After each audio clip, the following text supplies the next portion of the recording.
Welcome to the 1 Minute Preceptor Podcast, your resource for clinical rotation advice and tips to prepare for your externships in healthcare.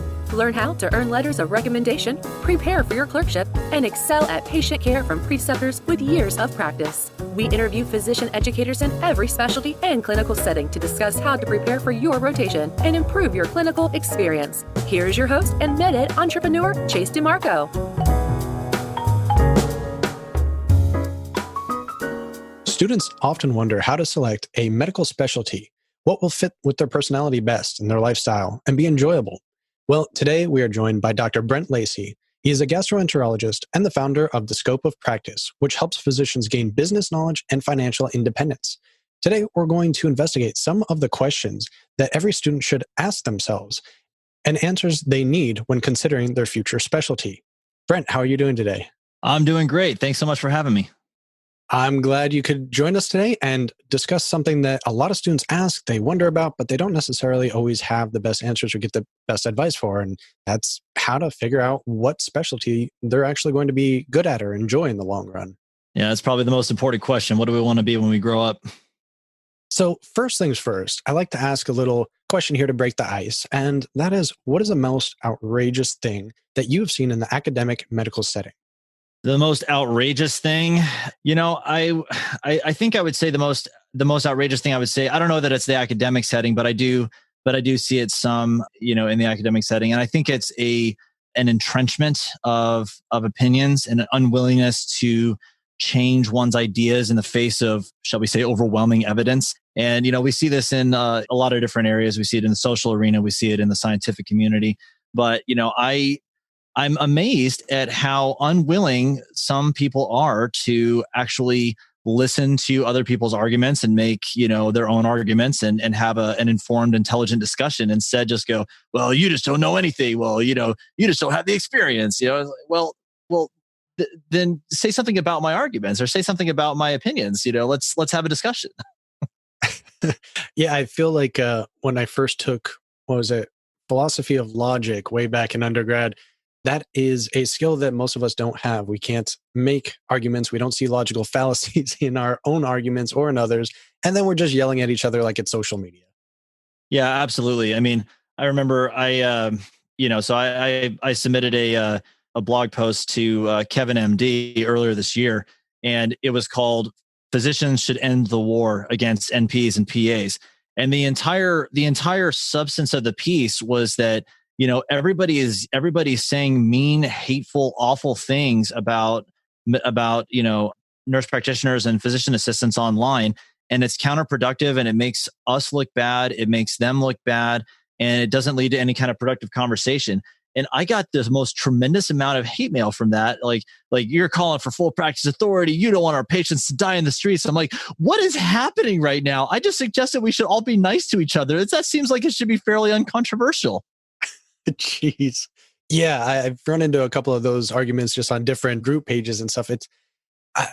I try to stay out of them because it's like talking about politics these days. You just don't necessarily want to get into it. Oh, it's the third rail. I mean, you just grab it and you get electrocuted. So for the audience, maybe you could discuss a little bit about yourself and the scope of practice and why you are maybe uniquely or experienced in answering these questions that we kind of have to ask ourselves about our specialty and what our future in medicine is going to look like. Yeah. So I'm a full-time gastroenterologist, and, I've been teaching in an academic setting for, years now at this point. And so one of the things that I have observed about students, I think in general, is that we are trained in medical school and in our clinical training, we are really trained well to be physicians. And that's about it. So, there's just so much other information that we need that we're just not getting. And that was one of the reasons why I started the Scope of Practice, was I observed that just people are coming out of training as great physicians and they don't know anything about how to run a clinical practice or how to lead a team. And their personal finances are a complete disaster. And so that was why I started the Scope of Practice, was try to give people the resources and the knowledge they need to be able to manage their business more successfully and master their personal finances. And one of the areas that I've seen, and kind of what we're talking about today, is how do you figure out what's the right thing for you? I mean, when I was in med school, I remember I would ask the residents, well, how did you decide to be an internal medicine doc? And or how did you decide to be a surgeon? And pretty much everybody was like, oh, it just kind of felt, it's just kind of what I like to do, but I had a hard time getting people to give me some kind of concrete answer as to, well, why is this better? Why is this the thing you're super excited to get up for every day? What do I need to be thinking about? What factors do I need to be considering? And so I've done a lot of thinking and even some writing about it over the years. And so I'm super excited to get to share some of that with your audience today. Yeah, I think that's going to be very helpful. And I have been receiving the last couple episodes of the Scope of Practice, the newsletter. So very useful information for the audience. You can go subscribe to that for free. And when it comes to some of these questions about specialties, I have my own personal thoughts about what I think I'm looking for. And maybe a lot of that is biased by my experiences or even by having conversations with colleagues in the past and during medical school and all of that. So I'm wondering how much of that's actually going to coincide with some of the advice that you're going to give today. Yeah, and I think there's a lot of ways that you can go about it. And I think what people should do more than anything is ask as many people as possible for their opinion. And the more data you have, the better you're able to formulate a good plan for yourself. Very true, very true. So I think we can get into some of the questions that students should ask. And just to preface this a little bit, I generally think in the most simplistic terms, it comes down to either the opportunity to get into a certain fellowship at a later point, or the work-life balance that a student wants, or just comes to the money, whether they want to admit it or not. That's usually a huge factor that seems to go into it. So do you think that's accurate? And I guess asking some of the questions that we're going to go over here are going to help students decipher that a little bit more for themselves. Probably not saying that the most accurately, but... No, I'm tracking you. No, I think some of that's really valid. The work-life balance thing is a very interesting thing. I love that you mentioned that. And I know that there's a lot of emphasis on that these days. I know in the last 10 years, so I graduated med school in 2009, had to think about that. And so, I know in the last 10 years, there's been a big move towards people going into emergency medicine, a lot of radiology, anesthesiology, a lot of things that involve shift work.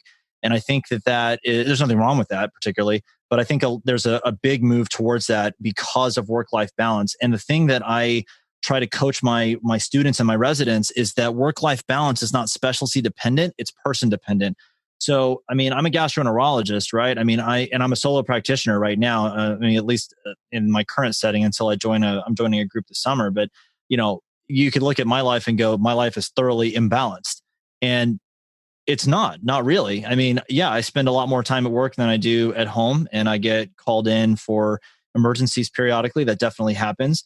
But, my balance that I have struck works for me and works for my family. And it's something my wife and I have worked on and have, we continuously are evaluating. But I don't think that there's any way to blame a specialty for a lack of work-life balance. I think it's much more individual dependent. And so, I think as we ask some of these questions of ourselves here in a few minutes, I hope to be able to show that to people that, if you blame the specialty for it, then you're potentially missing out on some great opportunities.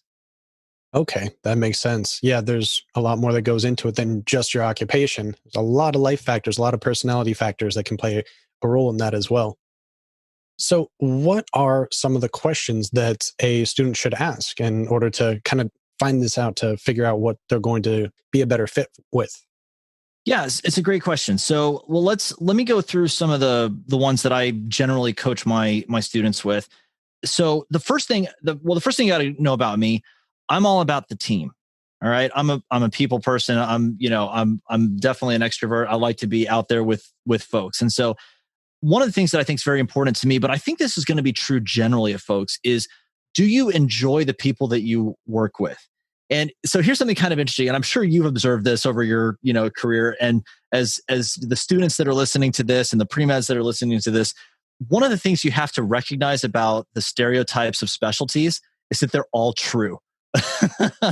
We should not judge by the group, and that is generally true when it comes to gender and race and sexual orientation. I 100% agree with that. However, there is some validity to the notion that people of a certain personality style tend to gravitate towards certain specialties. That is simply the truth. And so it's just very interesting because each specialty attracts a certain constellation of personality traits. And so as an aggregate, that specialty takes on those personalities. And so I think one of the things you need to recognize is that whatever specialty you're going into, the people that are working in that specialty are going to be pretty similar to each other.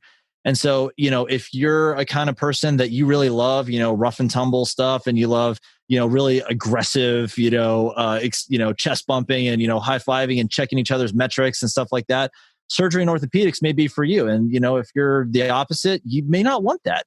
But you need to kind of pay attention to who are the people that you're going to work with. Like, that's one of the reasons why I went into gastroenterology, is that every gastroenterologist that I met just seemed happy all the time. They just seemed like they enjoyed life and they enjoyed what they did. I was like, that's really attractive to me. It never occurred to me to even ask that question. I don't know why it never did, but that's a very good, I think, initial starting place. Do you like the people that you're going to be working with?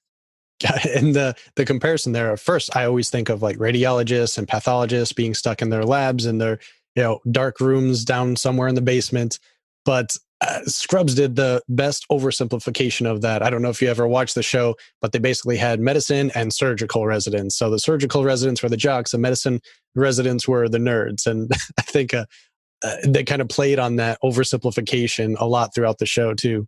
Yeah, there's a great article that was published. I forget where. Maybe it was JAMA, but it was 7 or 10 years ago now. But if you just do a PubMed search for an article titled "Physician Know Thyself," there's a great flowchart in there that's kind of the same thing. It's like the first branch point is loves people or hates people, and then it's like you like the dark or you like the light, and then it's you like kids or you hate kids. I mean, it's tongue in cheek, but it's very funny. I will say that it is funny because we see those stereotypes played out in real life. I mean, there is just validity to the fact that, a lot of people in each specialty are very similar to each other. Another question that I think is really important for students to ask, that was something that I actually got this advice from, I think, a fellow when I was in medical school, is, do you enjoy reading about the clinical material in your chosen specialty? And, if you're going to keep up with things, you got to enjoy reading this stuff. I mean, the total amount of human knowledge doubles every 5 years. And that doubling time is going to get shorter and shorter as, life goes on, I'm sure. So you've got to constantly be reading to keep up to date, just to be able to keep up to date and to avoid falling behind. And if you just hate reading journal articles about, atrial fibrillation, you're probably not going to want to go into cardiology. So that's another good question to ask, is, do you like reading about the clinical material in that specialty? Yeah, I don't think we think about that too much. It's like, oh, I got into what I wanted to for, let's say, the procedural or the experiential learning, but not necessarily considering the continuing medical education. You're a lifelong learner. You're going to have to keep up with this forever. So if it's not a topic that you innately have some sort of desire to know about, to learn about, to read about, it's going to make it that much more difficult down the road. Yeah, you brought up a good point there also about the procedural aspect of things. That's another good question that's, I think, worth asking is, do you want procedures to be a part of your life? I bristle a little bit when people start referring to GI as a procedural subspecialty, and then they start referring to things like endocrine and neuro as the cognitive subspecialty. I can tell you, as a gastroenterologist, it is highly cognitive. And cardiology and pulmonology are all the same way. We do a lot of procedures too, but there's a lot of important clinical medicine. But I know that was a big part of things for me, was that I knew that I love working with my hands. I mean, I do woodworking, I do lots of craft type things. And I really wanted that to be part of my practice, is the ability to offer therapeutics and, procedural diagnostics. And so, when I was a second year, I had pretty much narrowed my choices down at one point to infectious disease and hemonc and GI, because those were the three areas that I really just loved and was fascinated by the clinical medicine aspect of things. I mean, I love GI disease. I love learning about infectious disease. And, it ended up coming down to ID and GI for me. And one of the big kickers for me was that ID, you don't get to do a lot of procedures. And that was actually a big piece of the puzzle for me. So that is a very worthy thing to consider as well. So I guess what you're kind of pointing at is there is an interesting balance, depending on the specialty, with the clinical work and the clinical knowledge that must be maintained and the procedures that must be learned and maintained. And trying to find a happy balance there is going to be vitally important in discovering which one is a better fit for you. Oh, 100%. And it's true that of any specialty that you can find examples of people, and I can name several, from gastroenterology, for example, of folks that they go into it just so that they can make a lot of money doing a lot of procedures. Those people drive me crazy. They just drive me crazy. And I'll tell you an extension of that. I think that there's a lot of people that quote unquote escape to the subspecialties because they don't want to do general medicine stuff. I don't know how true this is of, say, the surgical fields, because that's not really my wheelhouse. But for the internal medicine subspecialties, for example, I know a lot of people that they go into cardiology so that they don't have to remember anything about diabetes. Well, I think that that's short-sighted and frankly dumb. I mean, I went to school for a very long time to get good at this stuff. I don't have any interest in flushing any of that material down the drain. It just baffles me when people take glee and delight in going into their specialty and deliberately forgetting everything else about medicine. I mean, I tell my residents and my fellows all the time, the best specialists are the ones that are good at general medicine. And so if you're not good at being an internist, I'm not going to be as interested in your opinion as a specialist. So I think that there's some real value to being good at a variety of aspects of medicine. Okay.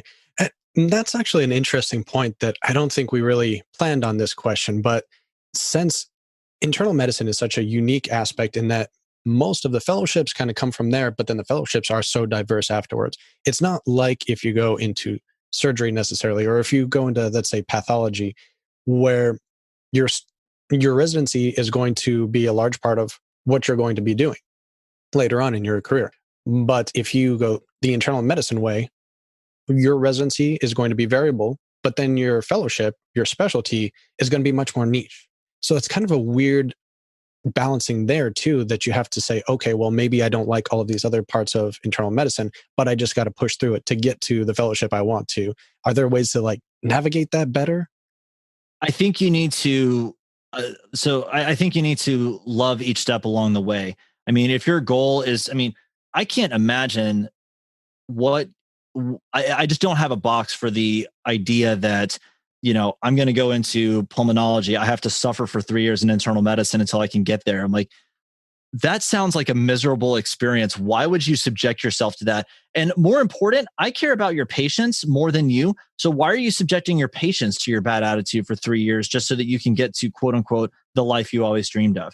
Which, by the way, people who do that kind of thing very often find themselves disillusioned when they get to the far side of it. And they get into their specialty and they're like, oh man, I don't think I like this as much as I thought I did. What was I suffering those last 3 years for? That was really stupid. I wonder if that's what some of my preceptors were going through. I call it bloom where you're planted. I mean, you need to do well in each stage of your training. And I think I am better at gastroenterology because I was a good internist. If you're good at, and so here's something else I tell folks all the time. This is something I try to teach my kids, and I certainly try to impart to my residents and my students.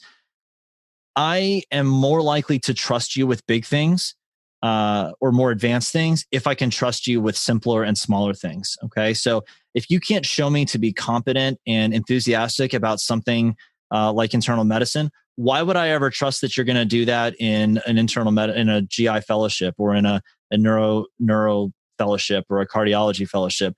And I've interviewed candidates for fellowships before that I knew them as residents. And I'm just sitting here the whole time going, okay, this is a 30-minute interview, but it was over before you walked in. I've known you for too long. I have no interest in having you on my team. So I strongly recommend for people, bloom where you're planted, learn to love what you're doing.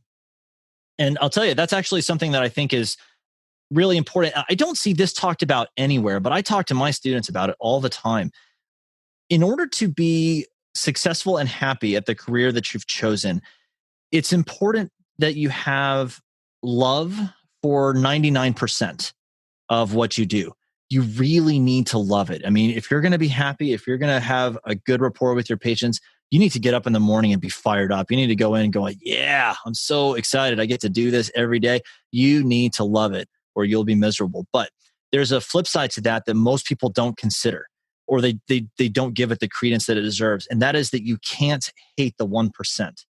So, I mean, you see that, you remember Occupy Wall Street about 10 years ago and all those people were in, all the financial districts of the big cities going like, we are the 1%, and all that stuff. We are the 99%. Yes. all I generally knew about them was that they hated whoever this vague, ambiguous boogeyman of 1%ers are, but they were very, very poorly defined.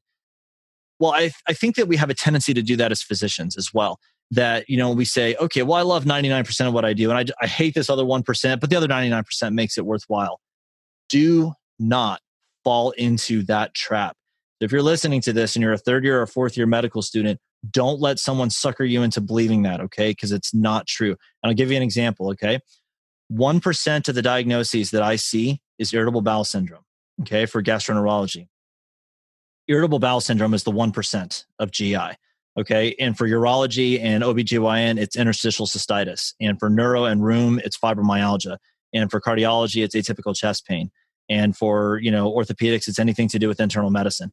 And, there's just really a lack of understanding, I think, or lack of awareness on the part of a lot of physicians at how corrosive it is to the spirit to hate any aspect of your practice.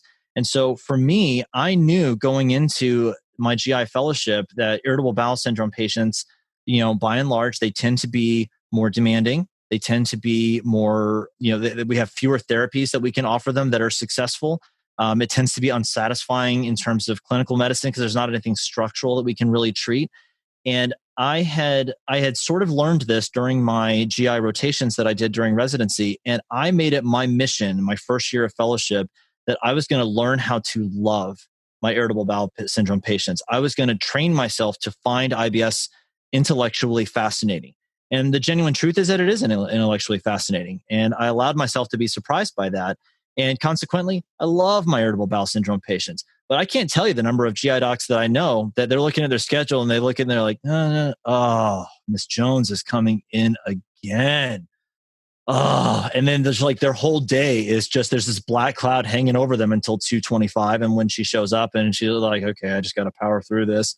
That's miserable. Why would you ever want to subject yourself to that? So I think recognizing what the 1% is a very important thing to recognize about each specialty. And so as you're considering going into a specialty, try and figure out what that 1% is. And trust me, if you're a student, your preceptors will not have a problem identifying it for you because they complain about it incessantly. So whatever that is, the thing that people complain about the most, determine for yourself that you are going to be able to find that exciting and challenging and unique and interesting and valuable, and you will succeed. Wow, that's, really great advice. You always hear of either a colleague or a preceptor or someone complaining about something. There's one thing that they just really don't like. So I think a lot of students probably accept that that's probably just a fact of their future occupation. There's going to be something that they don't like. But you're saying that doesn't have to be the way. And knowing which one it is or finding something interesting about that 1% that you thought you were going to hate is a good way to prevent burnout and really love what you do.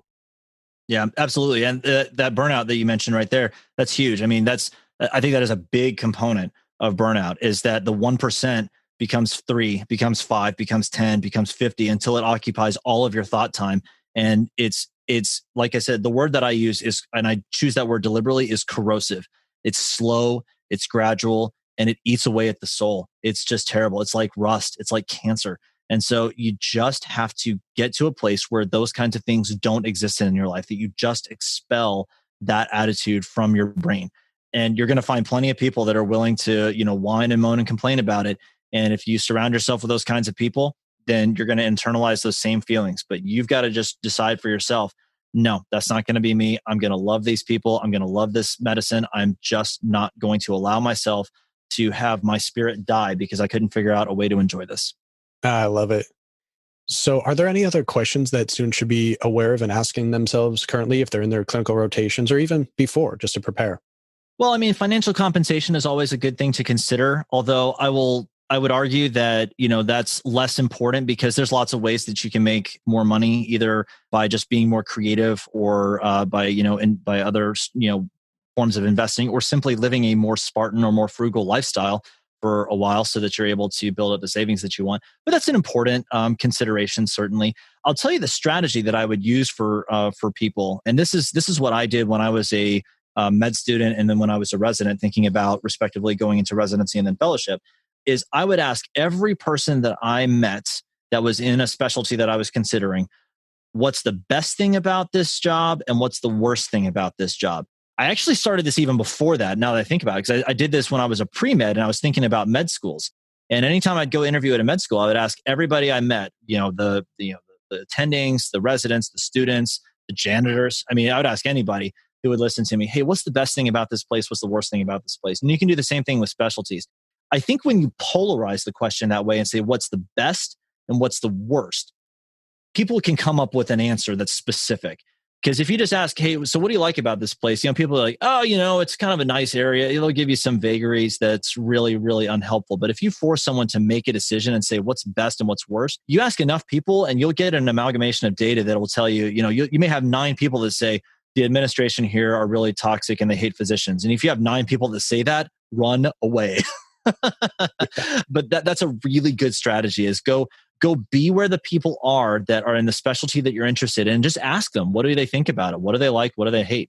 I think that's really good advice, especially if you have a lot of people to potentially ask.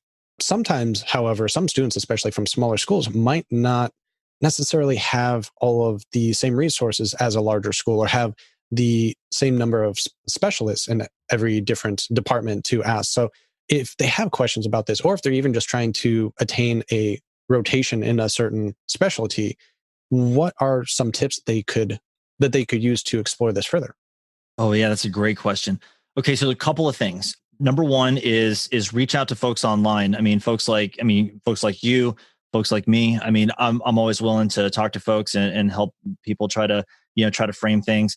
But go through some of the national societies. So if there's for example, if you're thinking maybe you're interested in OBGYN, most of the national societies, you can get a student membership for either free or very, very inexpensive, like less than $100 a year. And that'll open up all kinds of opportunities for you. A lot of these societies actually have mentorship programs where you can sign up for free and they'll pair you with somebody around the country and you can just work with them. A lot of those societies will have some kind of a paid clerkship that you can apply to. So like when I was in fellowship, I applied for it was the Crohn's and Colitis Foundation of America had an inflammatory bowel disease clerkship that you could get. You just write an essay and submit it. And then I got an all expenses paid free month training at University of Pittsburgh, training under one of the international greatest experts on inflammatory bowel disease. Well, that was just from Googling stuff like what opportunities are there for training, and and then talking to my director about it and say, hey, listen, they want to give me this free trip to go work at Pitt. Is that cool? And he's like, oh my gosh, how did you get that? Yes, go do that for sure. But yeah, definitely seek out those opportunities, and if you don't ask, the answer is definitely going to be no, right? So you miss 100% of the shots that you don't take. So go ask. I think you'd be amazed at how many times you'll, especially if you've got a free elective coming up. Ask your director, hey, listen, I've got an idea. I want to see about going out in the community and doing this, rotation because I'm really interested in maybe doing GI, for example. And then just start reaching out to some of the GI groups out in town and go, hey, listen, I'm a resident. I'm interested in GI. Can I just come and shadow one of your docs for a month and just learn the clinical medicine? You'll find somebody, who's interested. There's just too many people out there who, that you'll find somebody.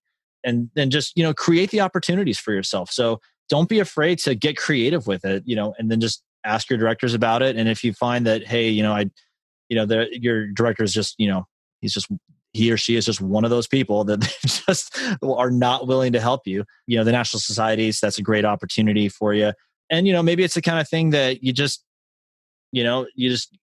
try new things and just see what sticks and what doesn't. Or, if you have maybe some people that have graduated from your training program previously, you can reach out to them and go, hey, listen, I had this idea. What do you think? Did anybody, of anybody that's tried anything like that? But the more people you ask, the more likely you are to find something that works. Got it. That's a lot of resources there. We'll definitely add some links in the show notes for some of those to help guide students. And I'm kind of curious too, from your perspective, what about from the instructor's point of view, from the preceptor's point of view, how can they help to guide students in their clinical rotations, maybe towards a specialty, or notice, what do you do if the student on my rotation doesn't like the specialty I'm in, just trying to get through it because it's a core or something like that? Yeah, it's a great question.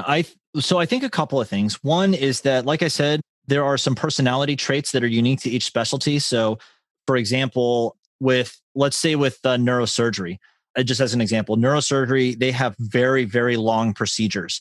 So if you've got a patient, or not a patient, sorry, if you've got a student who's rotating with you, a resident who's rotating with you, and you can tell that they've just got a really short attention span, that they're not going to be comfortable standing for 7 hours doing, some spinal dissection or something like that, I think you have a frank conversation with that person and say, listen, here's the reality. And I like couching it in that 1% thing, right? So, and I'll tell people, like, listen, I know you're excited about this specialty and that's great. Here's the 99% of the stuff that's great. And it seems like you really enjoy that. But let me tell you about this 1% of the specialty that most people struggle with. And what do you think about that? What's your attitude towards that? And try to gauge, what is the student or what is the resident thinking about? And if you can convince somebody in a 30-minute conversation not to go into a specialty, they needed to be convinced. So, sometimes if I've got a student that I'm like, okay, this person is going to be miserable because of whatever, right? So their attention span's not right, or they hate working with their hands, or they're simply very bad at it, or they can't keep enough, thoughts in their mind to be able to do the more kind of complex interlocking things that you have to do administratively to be a primary care doc or whatever. Then, I'll try to kind of coach them out of it and say, listen, I know you've got this idea of what the ideal is for this specialty, but let me kind of show you what the reality is. Let me explain sort of the reality of it. And you tell me if you think that really jives with what you're shooting for. But I think having some of those very frank conversations with them about what's the best things about the specialty, and then also not shying away from what are the worst things about the specialty. Because if you can show them that and they go, yeah, I'm going to hate that, then they need to find something else. And that's good for them. That's good for you. It's good for the patients.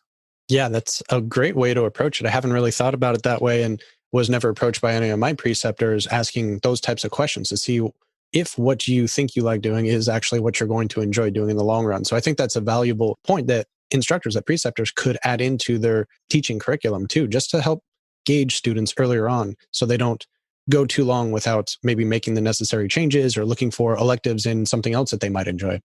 Now that we're getting a little closer to the end here, I have a couple last minute questions for you. And one of them is really a question. You can answer either one of these or pick one, but that is, what is the biggest change you hope to see in academic or clinical medicine in the next 5 to 10 years? Or what is the accomplishment that you're most proud of? Well, the biggest change that I hope to see in academic or clinical medicine in the next 5 to 10 years is better preparation for folks for quote unquote real world medicine. So I would love to see more of the kinds of things that I write at the scope of practice. I would love to see more of that taught in medical schools. So I would love to see more personal finance taught. I would love to see leadership skills. I would love to see small business management skills like hiring and firing, how to navigate taxes, medical, legal stuff. I would love to see those things integrated into every fourth year curriculum nationwide. I mean, honestly, if in 15 years, all the sites like mine are just obsolete because all the medical schools are teaching them, I'm going to be very, very happy with that. I would love to see that kind of stuff. And in the meantime, I'm certainly happy to keep providing that for folks until all the medical schools get themselves figured out in that realm.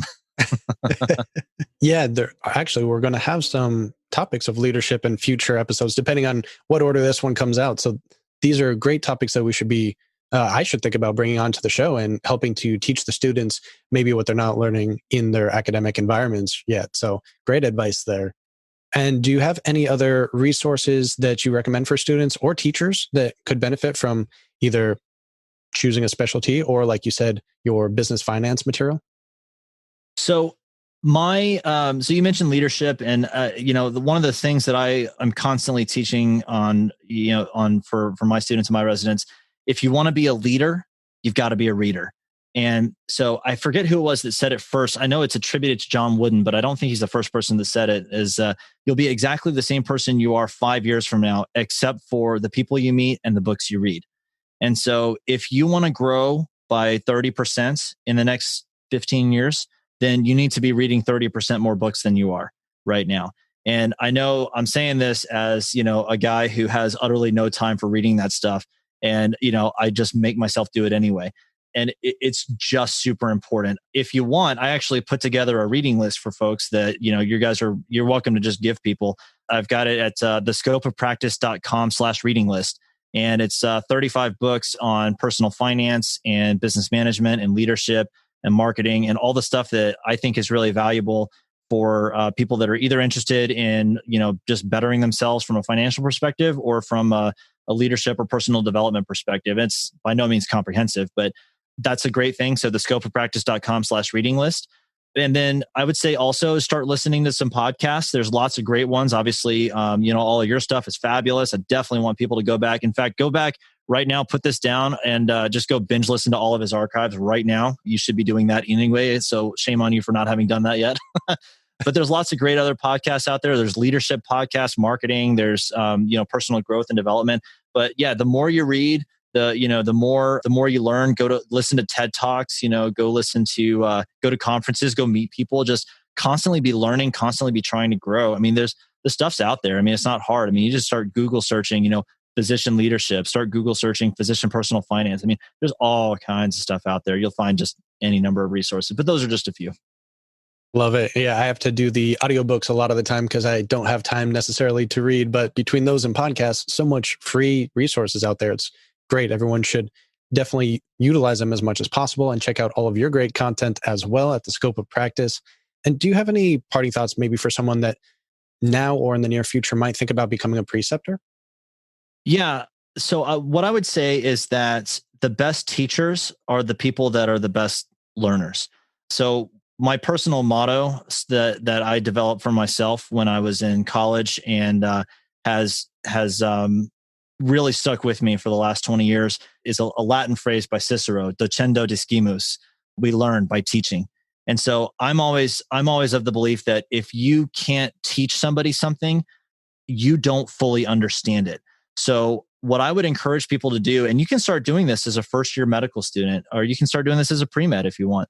And it doesn't have to be anything formal, but the more you are able to teach somebody something, the better that you understand it. So start teaching each other. Like when I was, I don't know if they still use the term to pimp, as a, I don't know if that's a politically correct term anymore, but like pimping each other as far as like, quizzing each other about medical, knowledge and stuff. When I was a second year, I had, it was me and 5 other guys. We were just good buddies. And before every round of tests, we would go, there was this little hole in the wall taco bar place that we would go on Saturday morning, get breakfast tacos for like 99 cents and sit down and just quiz each other for like 3 hours. And we called it the Pimptacular. And so that was something that we would do. And we would, quiz each other and we would take turns teaching each other the different things. And so once we got to a place where we knew that we were all able to explain it in such a way that we could make someone else understand, we knew that we knew it. And that helped me hone my teaching style. The more I learned how to do that.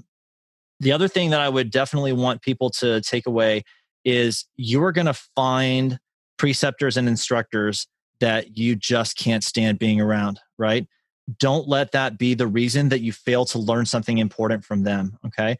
So the guy who was the attending in my fellowship, who was the hardest person for us to work with, was not because he wasn't a good guy. It's because he taught us so well.